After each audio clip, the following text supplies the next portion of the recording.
Rancang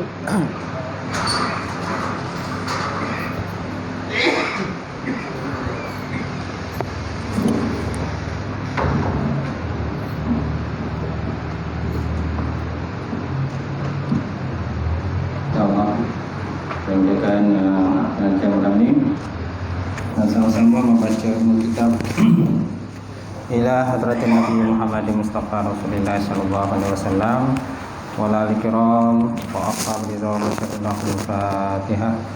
A'udzu billahi minasy syaithanir rajim. Bismillahirrahmanirrahim. Alhamdulillahirabbil alamin. Arrahmanir rahim. Maliki yaumiddin. Iyyaka na'budu wa iyyaka nasta'in. Ihdinas siratal mustaqim. Siratal ladzina an'amta 'alaihim ghairil maghdubi 'alaihim waladdallin.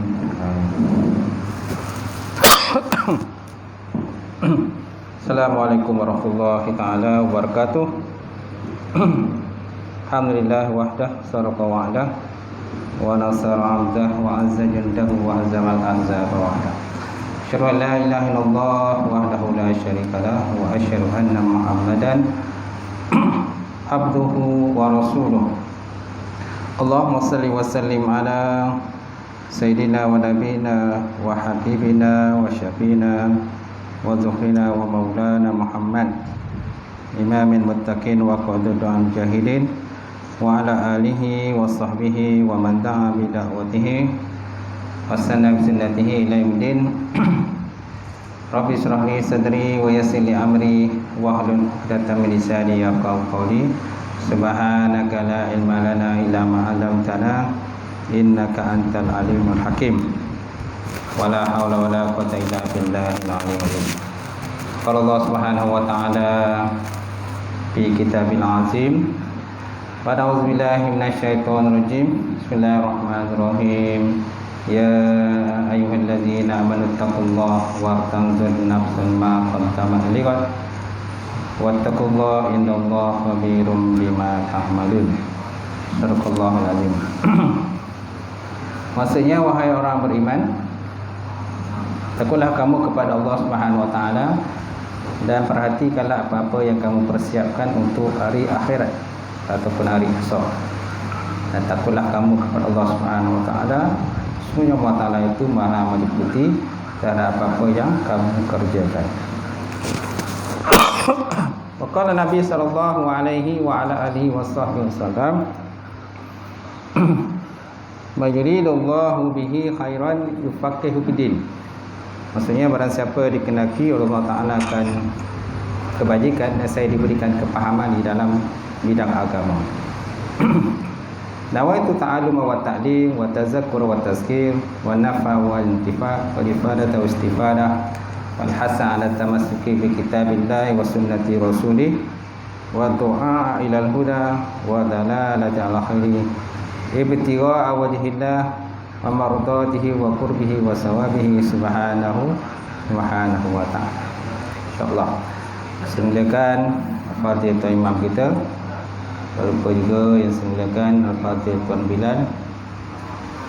Turunnya pengurusi taman Saudara Muhammad Nada, kemudian pengurusi surau Saudara Mazin, datang kuasa surau, sidang jemaah muslimin muslimat mukminin mukminat Allah Taala. Alhamdulillah, kita banyak kepuji dan syukur Allah Taala kenapa bersama pada malam ini untuk kita membincangkan kitab Lu'lu' lil Mu'minin, permata bagi orang beriman. Kitab ini merupakan kitab hadis. Banyak hadiah-hadiah terdapat dalam kitab ini. Dan kalau sempat nanti kita akan masuk pula dalam soal jawab agama, insya-Allah. Hadis yang kita kongsikan pada malam ini adalah hadis yang terimakan daripada Abu Hurairah. Abu Hurairah radhiyallahu taala anhu, anna Rasulullah sallallahu alaihi wasallam qala, sesungguhnya baginda Rasulullah sallallahu alaihi wasallam telah bersabda, as-sa'i 'alal armalah wal miskin kal mujahidi fi sabilillah awil qa'im al-laili sha'im an-nahar. Maksudnya as-sa'i ilal amrah, Maksud as-sa'i ni orang yang bersegera. Sari' ni bersegera lah. Orang yang bersegera di atas membantu golongan janda. Armalah ni janda. Mana orang dan perempuan yang tidak ada suami, alal armalah. Wal miskin, dan orang miskin. Kal mujahidi fi sabilillah, sama seperti orang yang berjihad pada jalan Allah. Sama seperti orang yang berjihad pada jalan Allah. Ataupun al-qaim al-lailis saim an-nahar, orang yang berdiri pada malam beribadah, kemudian as-saim nahar, puasa pula pada siang hari.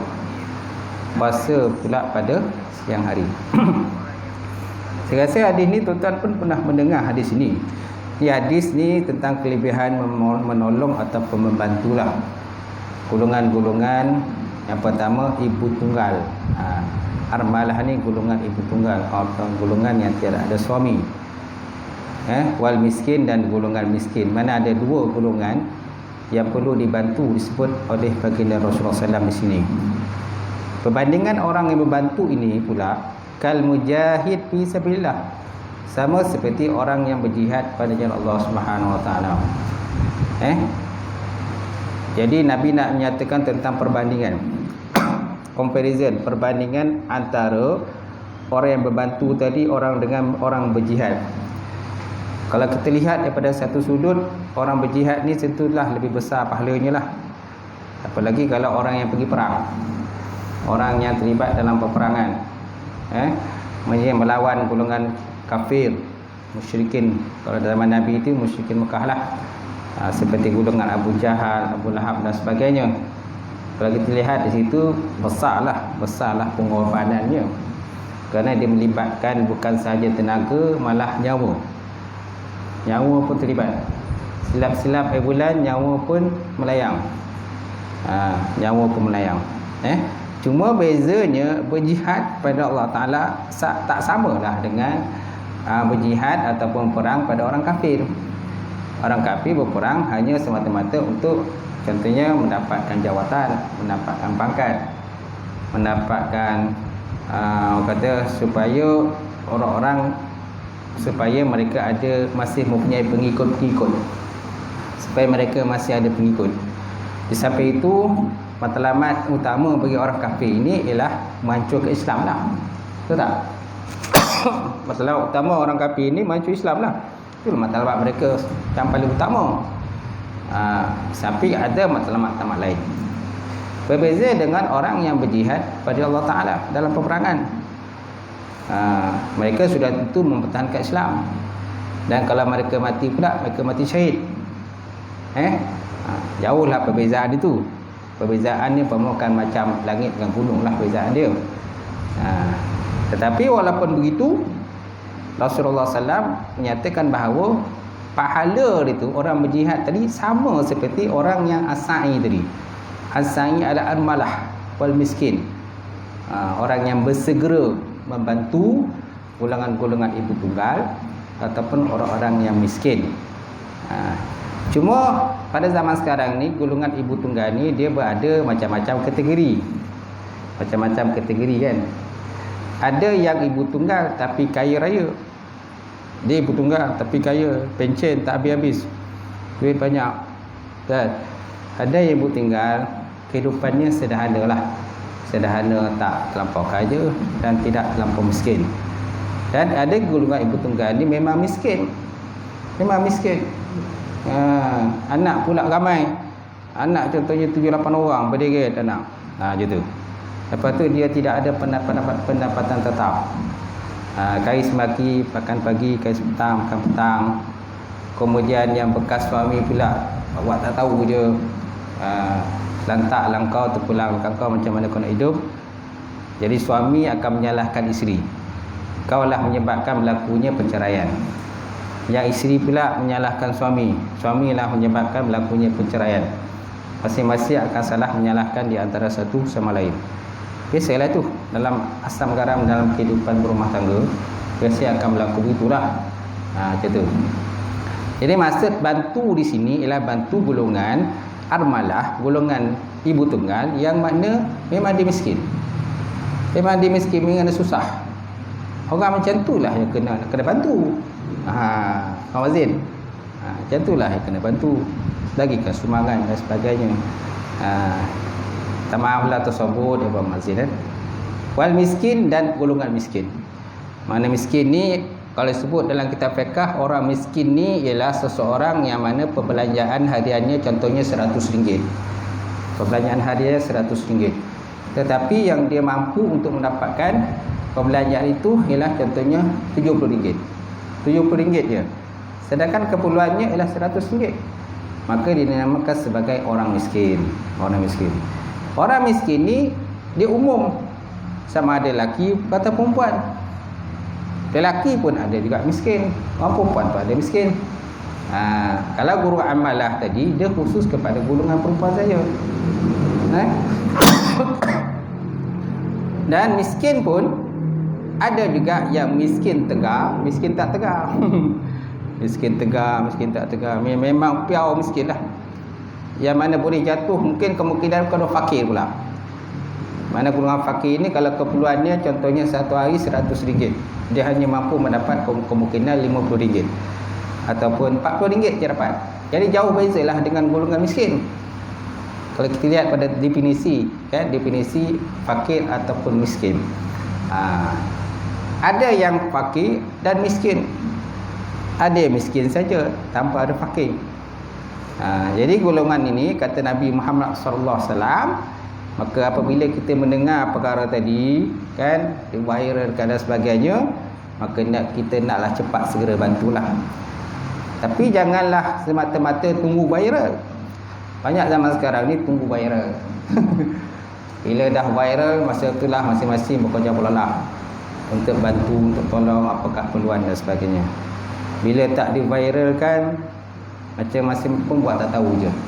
Tak tahu je. Sedangkan kita tahu dah orang tu miskin.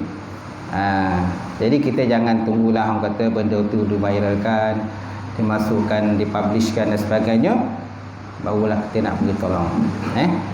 Jadi sesiapa di kalangan kita ni, kita tahu benda tu. Dan kita dah kemas kini dah maklumat-maklumat kita punya ahli Korea kita. Kan, jiran-jiran taman kita contoh, kita dah tahu dah benda tu. So kita terus bantulah. Cuma zaman sekarang ni ada di kalangan kita ni kadang-kadang menyalah anggap. Bila kita membantu golongan-golongan ini, kan, maka mulalah orang bercakap di belakang. Mulalah tu, kan. Mulalah tu. Itu kebiasaan lah di kalangan kita sendiri lah.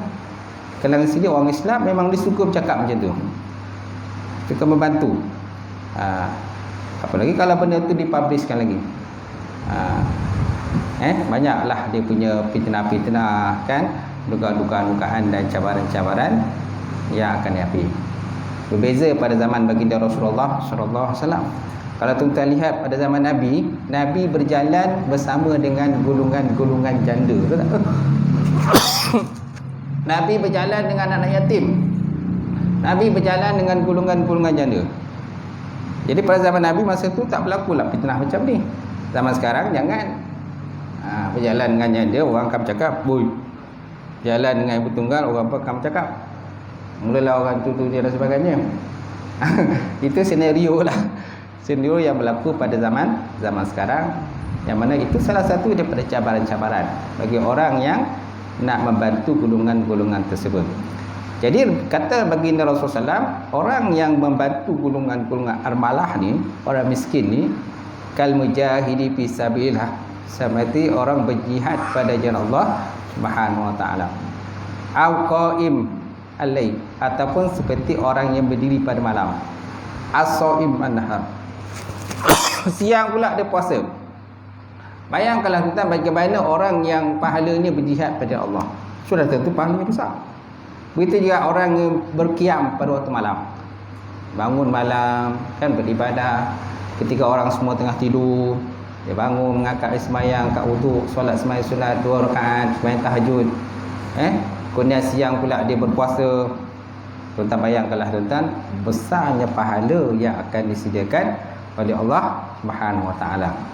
Tetapi kan Nabi membuat perbandingan tadi dengan orang yang membantu tadi, amalah tadi, dan orang yang membantu pakai miskin tadi. Jadi besarlah pahala yang disediakan oleh Allah Subhanahu wa taala, tuan-tuan.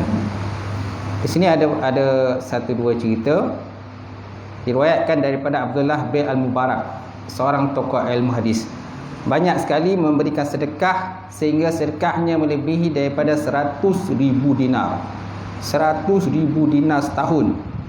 Ada seorang lelaki, tuan, mungkin kemungkinan lelaki yang soleh lah, dia sebut namanya Abdullah Al-Mubarak. Dia ni seorang tokoh ilmu hadis. Dia banyak sekali memberi sedekah sehingga sedekahnya melebihi 100,000 dinar setahun. Masya-Allah. 100,000 dinar. Banyak. Kita nak dapat 1 dinar pun susah. Tapi hartanya 100,000 dinar diinfakkan kepada Allah Taala. Pada suatu hari, tuan, beliau keluar menunaikan haji beberapa bersama dengan para sahabatnya. Mereka melalui sebuah daerah dan menemui seekor burung yang telah pun mati. Sahabat-sahabatnya telah mendahuluinya sedangkan beliau terlewat di belakang. Apabila beliau melintasi tong sampah, melintasi satu tong sampah, tiba-tiba dia melihat seorang perempuan keluar daripada rumah yang berdekatan pada situ, lalu mengambil burung yang telah mati itu. Masya-Allah. Kan?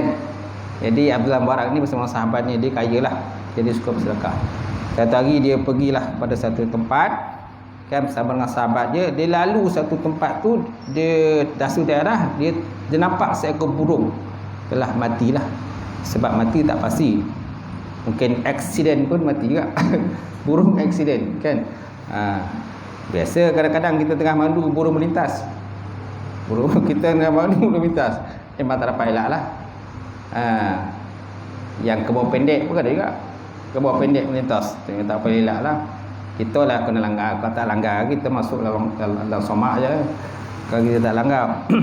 Jadi apa yang berlaku pada Abdullah Al-Mubarak tadi, dia nampak seorang perempuan, tuan. Dia perempuan tu keluar pada rumah berdekatan dengan tong sampah tadi, dan lalu dia mengambil burung yang telah mati. Perempuan itu memberitahunya bahawa dia dan saudaranya orang yang miskin, dia kata. Jadi Abdullah Mubarak tanya, kenapa kau ambil burung mati? Kan mana boleh makan bangkai, kan, burung yang telah mati. Dia kata, kami orang miskin, kami orang susah. Keadaan mereka tiada siapa pun yang tahu, dan mereka tidak memiliki satu pun untuk dimakan. Abdullah Abdul Mubarak kemudian mengarahkan dia punya saudaranya, sahabat-sahabatnya yang pergi tadi. Dia kata, berapa banyak perbelanjaan yang ada pada engkau? Abdullah tanya dengan sahabat lain yang pergi sendirian, banyak tak? Kita punya bil ada banyak tak? Kita dah perjalanan ni. Mereka kata, kita ada 1,000 dinar. Kita ada 1,000 dinar, wahai Abdullah. Dia kata Abdullah, kira 20 dinar cukup untuk kita sampai ke bandar Marwi, dan bakinya berikan pada perempuan tadi. Kata Abdullah Mubarak, okey, kau kira dan kau tolak. Tolak maknanya 20 dinar. 20 dinar tolak. Kita ada 1,000 dinar, kan. Jadi 20 dinar tu ditolak, kan, untuk perbelanjaan mereka. Mana mereka hanya mengambil 20 dinar saja. Baki tadi diberikan kepada wanita tadi, pada perempuan tadi. Maka Abdullah Mubarak dia kata, ia lebih baik daripada kita menunaikan haji pada musim ini. Beliau kembali dan tidak menunaikan haji pada tahun itu. Masya-Allah, tuan. Sanggup dia keluarkan, dia bagi duit tadi. Sebenarnya duit itu belanjaan mereka lagi haji. Jadi disebabkan oleh peristiwa tadi, kan, duit tadi kebanyakannya dia bagi pada perempuan tadi, bersama dengan saudara yang susah, yang miskin tadi lah. Maka dia kata, kalau macam tu kita tangguhkanlah kita punya pemergian kita untuk menunaikan haji lah pada tahun ni. Jadi pada tahun tu mereka tunai haji. Jadi mereka pergi pada tahun kemudian itu, dan masya-Allah, dan ini memang satu sifat yang kata luar biasa lah. Tak semua orang boleh buat macam tu, kan. Dalam dunia itu, tuan, banyak kadang-kadang kalau kita ni orang kaya, orang kaya tapi tak mampu nak bagi apa-apa. pada golongan miskin, orang susah. Kita lihat yang siapa tu, yang penceramah tu, David Liu kan, memang tabiklah kan, sangguplah dia pergi ke mana-mana tu untuk menginfakkan tu, walaupun banyaklah tanggapan yang tak elok pun ada juga. Biasalah tu dalam bab kita kata menyumbang, berinfak ni macam-macam lah. Benda baik orang cakap, benda tak baik pun orang cakap. Apalagi kalau benda tak baik, betul tak? Kalau benda tak baik, lagilah orang cakap. Orang canangkan sana, canang sini. Ni benda baik, orang pun cakap juga. Macam tu. Yang penting pada kita buat pekak lah. Penting buat kita buat pekak. Maknanya kita bukan mengganggu dia. Orang yang bercakap tu kadang-kadang dia tak buat apa pun. Orang yang kutuk tu dia tak buat apa pun. Apa benda dia buat? Kan? Dan kita pun, orang yang bagi nyumbangan ni, bukan kita mengganggu pun orang yang kutuk kita tu. Kita bukan ganggu dia. Malahan kalau dia nak pun, kan, kita bagi dia sumbangan. Kalau bising-bising tak apalah, kita bagi sumbangan. Macam tu. Cuma yalah, ada juga ya tanggapan-tanggapan negatif pada dia. Maksudnya bila ada benda tu viral dia, maka Ustaz David Liu pun datanglah. Kalau tak viral, tak datanglah. Itu tanggapan masyarakat lah pada dia. Kan? Apa-apa pun niat, bergantung pada niat. Betul tak? Bergantung pada niat dia dan niat orang-orang yang menginfakkan harta pada jalan Allah Subhanahu wa taala. Baik. Kemudian ada satu lagi kisah tuan-tuan pada malam ini yang boleh saya kongsikan. Imam Zahabi menceritakan tentang tokoh-tokoh dermawan pada zaman tabi'in. Pada suatu hari tuan-tuan, sekumpulan masyarakat duduk bersembang di Masjid Haram selepas daripada mengerjakan solat Isyak. Salah seorang pada mereka bertanya, siapakah orang Arab yang paling dermawan pada era tabi'in ini? Pada era tabi'in ini siapa orang Arab paling pemurah? Kalau pada zaman Nabi, kita dengarlah Nabi yang paling pemurah. Antara sahabat yang paling pemurah seperti Sayyidina Abu Bakar pun pemurah juga. Abdurrahman bin Auf pun pemurah juga. Ramai sahabat-sahabat yang pemurah. Ini tentang zaman tabi'in.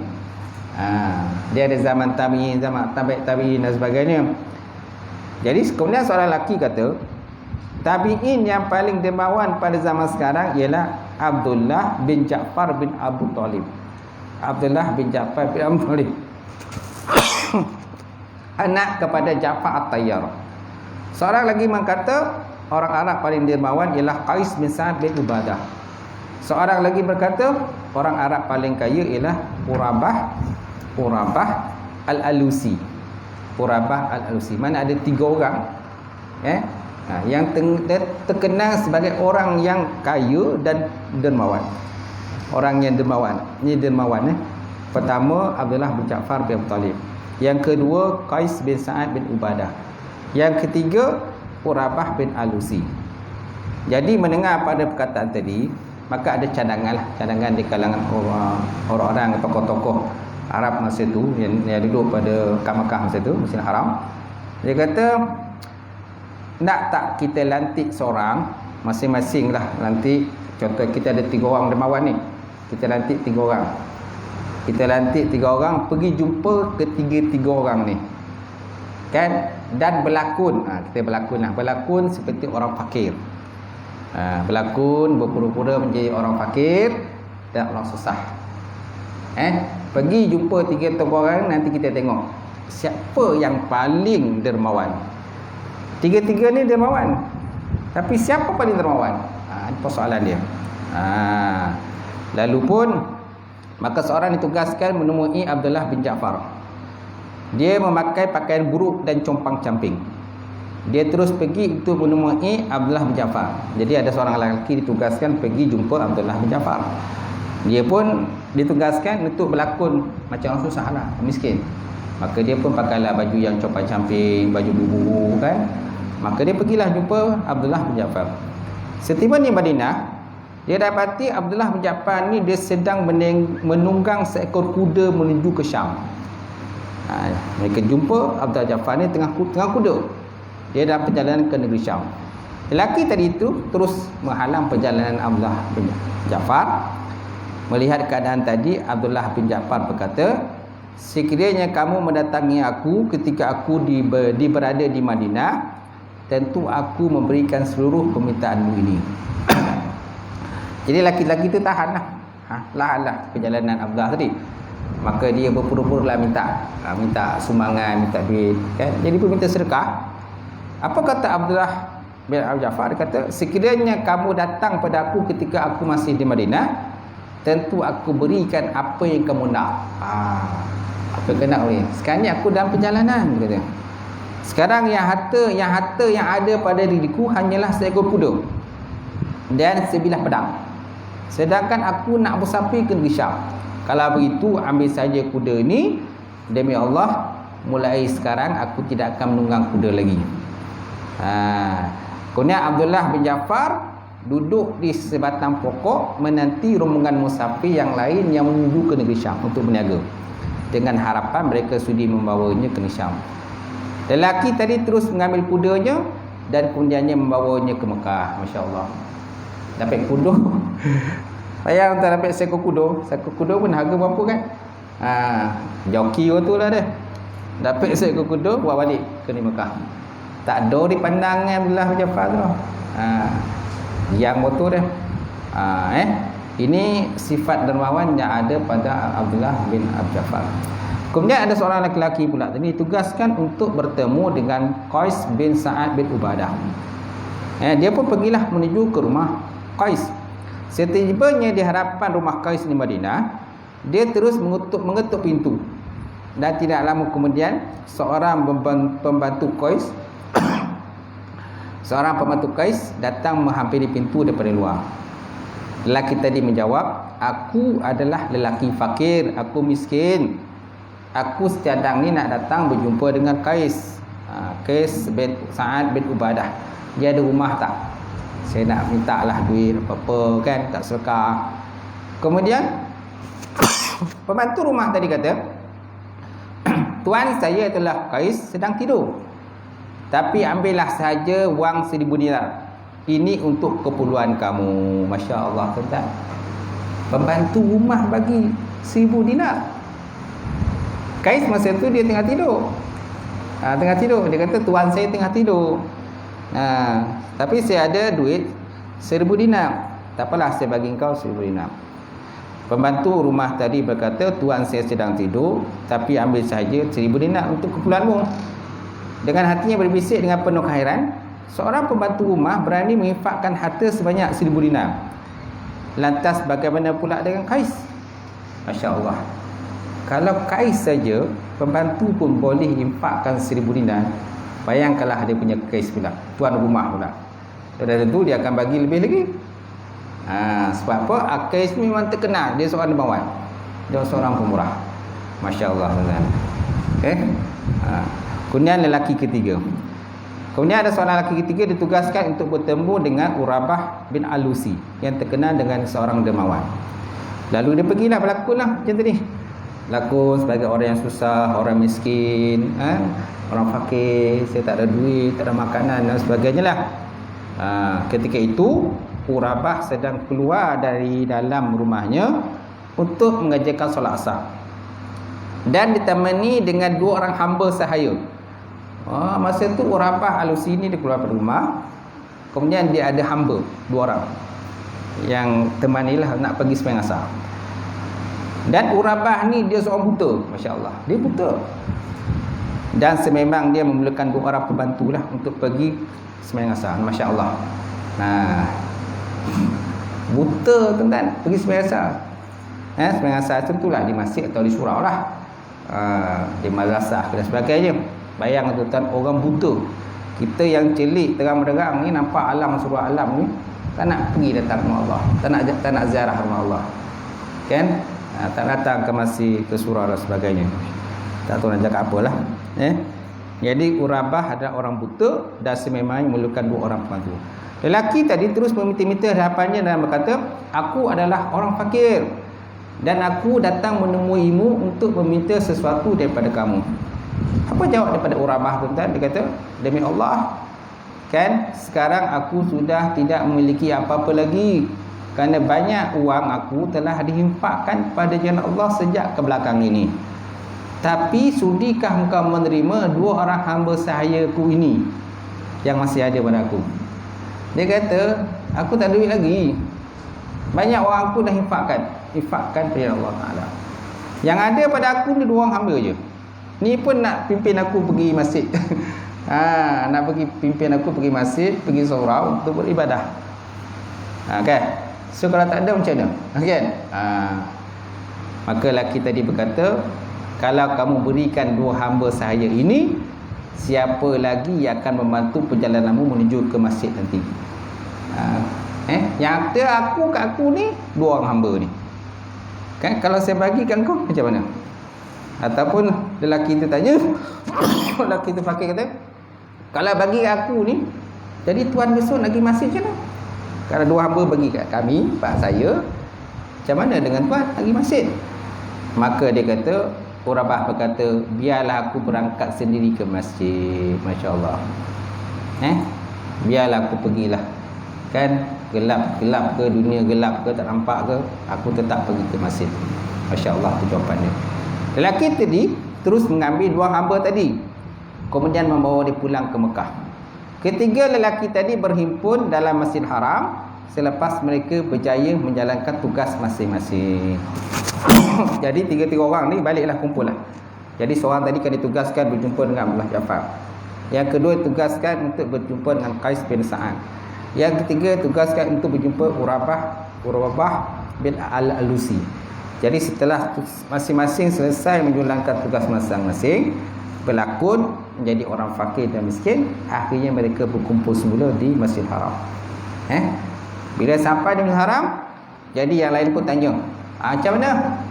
Siapa yang paling dermawan? Kita ada 3 orang dermawan. Cuba berikan apa cerita bagi repotlah laporan. Maka setiap daripada mereka berkata, Abdullah bin Ja'far sememangnya orang kaya dan dermawan. Dia pasti dikenang oleh masyarakat Arab. Itu jawapan lelaki pertama yang menyamar tadi. Kemudian jawapan lelaki kedua yang menyamar pula, Qais bin Sa'ad pula seorang dermawan dan dia baik hati. Namun kedua-duanya tidaklah sehebat Urabah bin Al-Alusi, kerana dia bersifat pemurah meskipun dirinya fakir.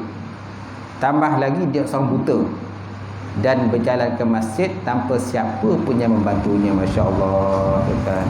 Kehebatan Urabah Al-Alusi ni, kan? Jadi 3 ni dermawan. Tapi di kalangan 3 ni yang paling dermawan ni ialah Urabah Al-Alusi. Dalam keadaan dia tak ada apa-apa tu, susah pun, dia sanggup bagi lagi hamba dia tadi kepada lelaki yang minta sedekah, dia sanggup dia bagi. Masya Allah. Kalau tuan-tuan boleh bantu macam tu, kalau tuan-tuan lihat kisah Sayyidina Umar kan, tengok Sayyidina Umar kan, malam piku gandum tu Sayyidina Umar, dia dapati bahawa dia jumpa ada seorang perempuan kan. Ingat kan kisah kan, Sayyidina Umar tu jumpa dengan rakyat dia, mana seorang perempuan, ada seorang kanak-kanak menangis di rumah dia. Dia masak batu tu supaya nak bagi supaya anak dia jangan menangis. Jadi Sayyidina Umar dia ingat rakyat dia sebenarnya senang, rupa-rupanya ada rakyat ni yang susah yang fakir. Maka dia turun harinya malam-malam, dia pikul gandum pergi ke rumah perempuan tu dan dia masak sendiri tuan, gandum tadi, dan dibahkan pergi makan pada anak-anak, kepada wanita tersebut. Masya Allah. Itu sifat-sifat yang baik yang insya-Allah kita boleh mengambil contoh situ tuan-tuan. Baik, kita masuk ke kitab seterusnya perbincangan itu. Kita ambil sikit Musa apa? 50. Soalan 71 kan? Baik, kita lihat soalan 71. Saya seorang muslimah yang tinggal dalam persekitaran dekat Islam. Saya pernah ditanya oleh seorang rakan Kristian tentang bidadari syurga. Apa yang saya dengar, seorang lelaki akan diberi balasan dengan balasan wanita di syurga. Saya tak tahu adakah maklumat itu benar. Ini persoalan bidadari lah. Bidadari, so adakah bidadari syurga ni? Ada ke tidak?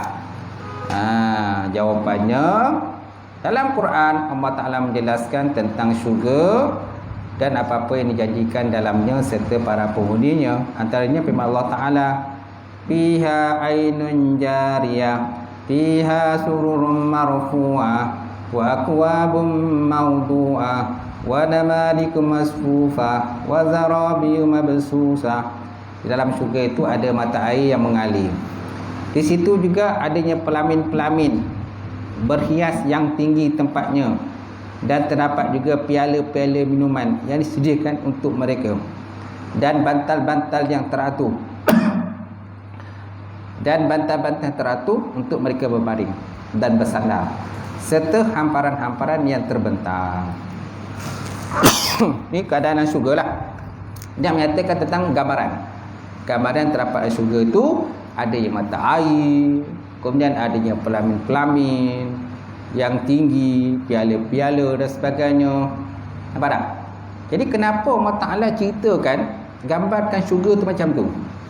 Kenapa Allah Ta'ala gambarkan syurga tu macam ni? Dalam syurga ada mata air, kemudian dalam syurga ada pelamin, dalam syurga ada piala. Tak? Ini nak nyatakan pada kita tentang perbezaan gambaran, nak nyatakan gambaran tentang kenikmatan. Macam mana nikmat dalam dunia ni, macam itulah syurga. Kan? Kalau dalam dunia ni, kat rumah kita ada mata air. Sonok tak? Sonok. Depan rumah ada mata air. Ada sungai mengalir. Sonok tak? Sonok kan? Kemudian adanya pelamin-pelamin, ada piala-piala minuman, ada bantal yang boleh kita sana-sana baring-baring. Tak? Macam kita istilah kita resort lah. Boleh resort. Kan? Kalau ada resort tu memang sonok lah kan? Sonok. Kita buat family day, hari keluarga, kan? Contohlah kita buat pergi tempat-tempat yang privacy macam tu kan? Tempat-tempat yang sonok tepi sungai. Jadi nak kata pada kita, mana suasana sonok tu dalam syurga tu, macam itulah sonok dia. Macam mana seronok dalam dunia ni, benda-benda macam tu, kat dalam syurga pun Allah Ta'ala sediakan macam tu. Cuma bezalah suasana dia, tapi tetap adalah benda-benda macam tu yang diinginkan, disukai oleh manusia. Contohnya mata air, sungai-sungai mengalir, tentulah kita suka.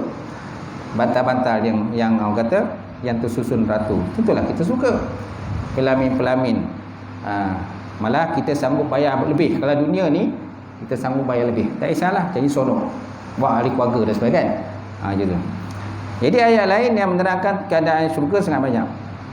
Ada beberapa ayat menerangkan tentang wanita-wanita syurga, antaranya fihinna qasiratul tarfi lam yatmishunna insanun qablahum walajan fabi ayyi ala'i rabbikuma tukazziban ka'annahunna yaqutu wal marjan. Ini surah Ar-Rahman ni. Biasa imam-imam kita ni kadang baca surah Ar-Rahman. Tuan-tuan, hebat kita punya surah ni kan. Dia punya imam ni ramai, jemaah tak ramai, imam ramai. Kita punya imam ramai kan. Imam apa, siapa tu yang biasa jadi imam tu?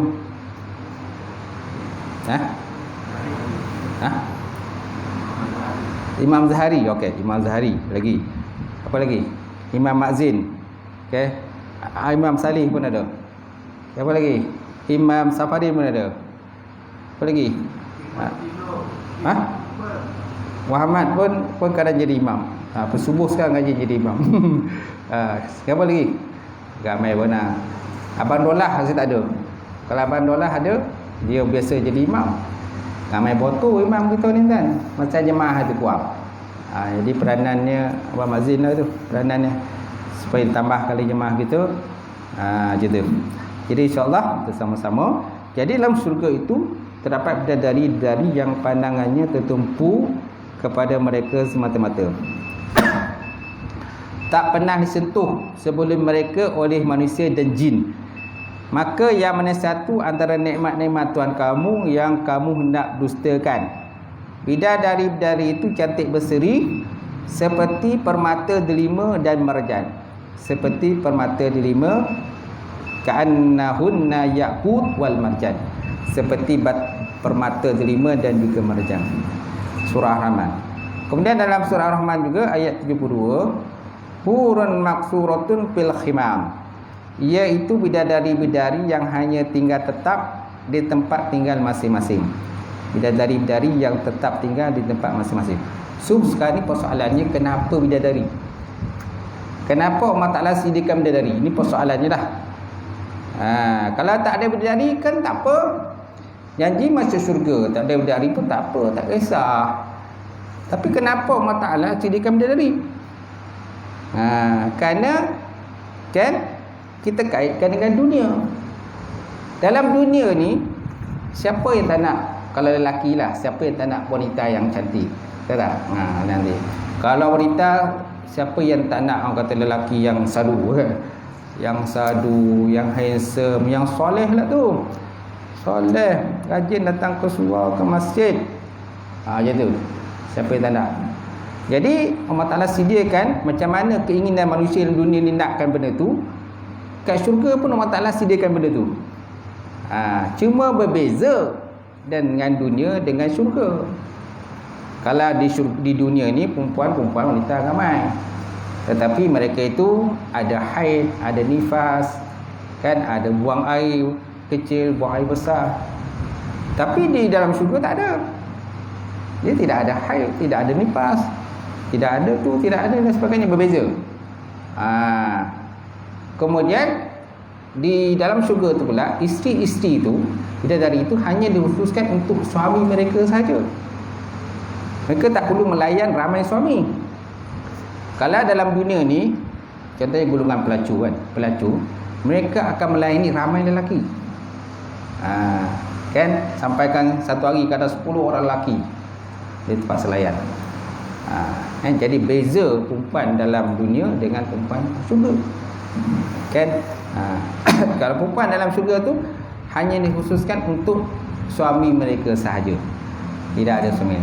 Itu sebabnya kalau dalam dunia ni perempuan-perempuan yang baik ni, perempuan-perempuan yang baik yang soleh, mereka hanya untuk suami mereka sahaja ataupun orang yang halal lah untuk dia sahaja. Samalah seperti perbandingannya dalam perempuan dalam syurga. Mereka hanya digunakan untuk suami. Kalau perempuan-perempuan itu yang melacur diri, mereka melanggan lelaki, ramai lelaki mereka langgan. Janji dapat duit, betul tak?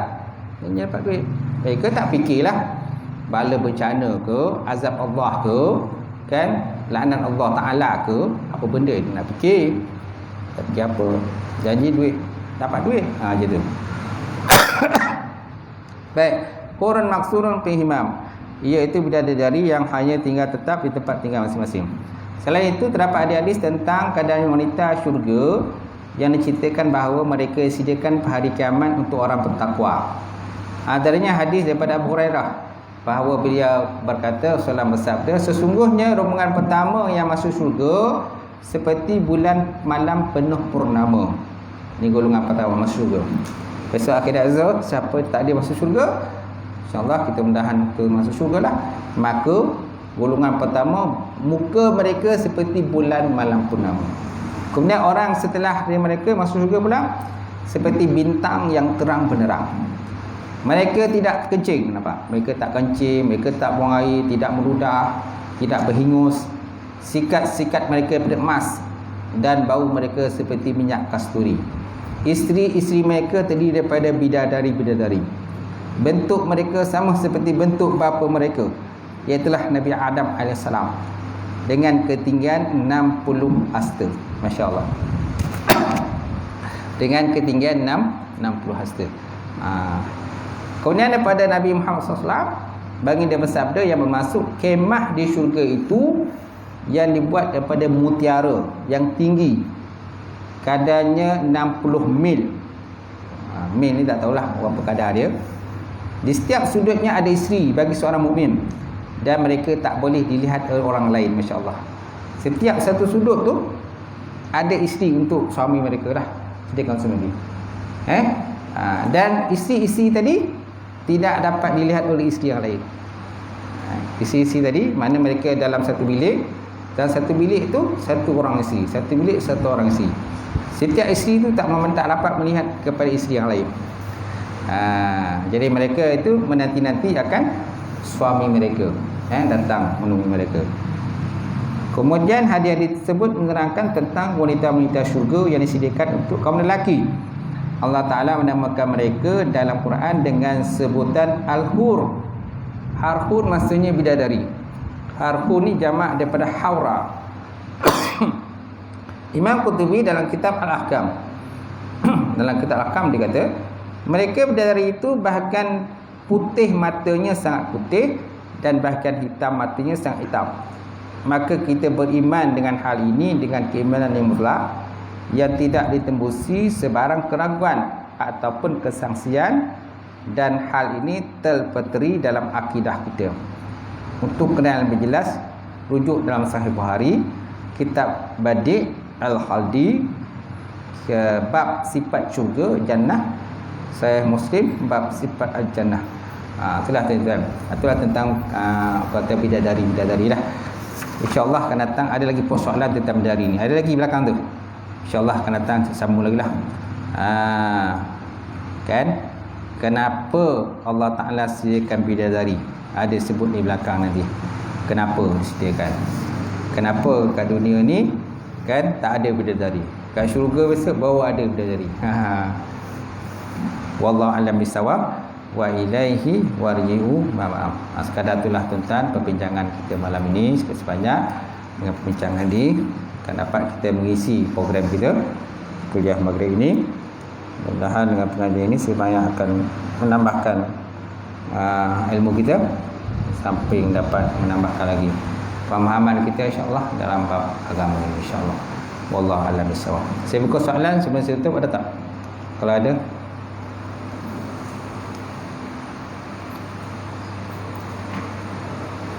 Ada? Tak ada Tak ada. Auzubillahi minasyaitonir rajim. Bismillahirrahmanirrahim. Alhamdulillahirabbil alamin wassalatu wassalamu ala asyrofil mursalin wa ala alihi washabihi ajmain. Allahu zidna ilman nafi'a yaqina as-sadiqa wa lam taqabbal rizqan halalan mubarakatan katsira wa siyana fatai ya alim la lana qulubana bi nuri ma'rifataka wa tahlana fil arifin. Allahumma faqina bidin, Allahumma faqina bidin, Allahumma ja'al hadza jam'al marhuma wa tafarraqana min ba'di tafarruqal ma'suma. Rabbana atina fid dunya hasanah wa fil akhirati hasanah wa qina azabannar. Subhana rabbika rabbil izzati amma yasifun wa salamun alal mursalin walhamdulillah. Kamu perempuan tak datang ke? Seorang aja. Lain? Aman kita tak? Tak beritahu? Beritahu lah. Yang kali beritahu lah. Kamu perempuan. Sampai di mana orang perempuan pun. Dia tak sebut dari muslimah. Itulah kita sebut jemaah ya. Sebutlah muslimah. Abang tak sebut, Abang Mazin tak sebut. Tak sebut muslimah. Dia sebut jemaah je.